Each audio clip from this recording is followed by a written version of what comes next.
উত্তর ত্রিপুরার ধর্মনগরের কদমতলায় দুর্গাপূজার আগে গত 6 এবং 7ই অক্টোবর সরকারি মদতে যে সাম্প্রদায়িক হিংসা হয়েছে, সেই হিংসায় দেখা গেছে একজন মারা গেছেন, মৃত্যু হয়েছে পুলিশের গুলিতে, আরও 2 জন আহত হয়েছে।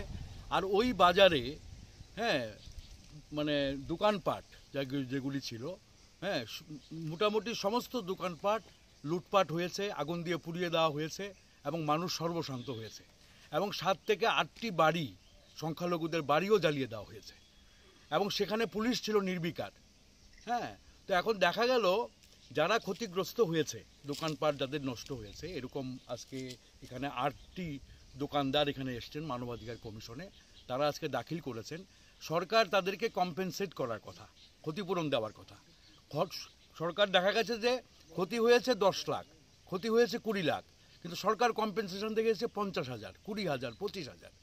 এখন ডিএম তাদের অ্যাকাউন্টে টাকা ঢুকিয়ে দিয়েছে, কিন্তু তাদের সাথে কোনো কথা বলেনি। তো এখন প্রশ্ন হচ্ছে যে আমার তো এটা কোনোভাবেই, যে আমার জীবন জীবিকা দুটোই নষ্ট হয়েছে, যেগুলো আমার মৌলিক অধিকার। কাজেই সরকার এবং রাষ্ট্রের দায়িত্ব আজকে মানুষকে সঠিকভাবে তাকে ক্ষতিপূরণ দেওয়া। কাজেই সাংবিধানিকভাবে তারা যাতে ন্যায্য ক্ষতিপূরণ পায়। আজকে কদমতলার যারা ব্যবসায়ী তারা এখানে এসছেন, এরকম আরও ব্যবসায়ীরা রয়ে গেছেন, তারাও আসবেন, যে মানবাধিকার কমিশন যাতে ন্যায় বিচার করে এবং তারা পর্যাপ্ত ক্ষতিপূরণ পায় এবং তারা তাদের যে জীবিকা, সেই জীবিকা পুনরায় তারা ফিরে আসতে পারে মূল স্রোতে। এই দাবি নিয়েই আজকে আমরা মানবাধিকার কমিশনে এসেছি।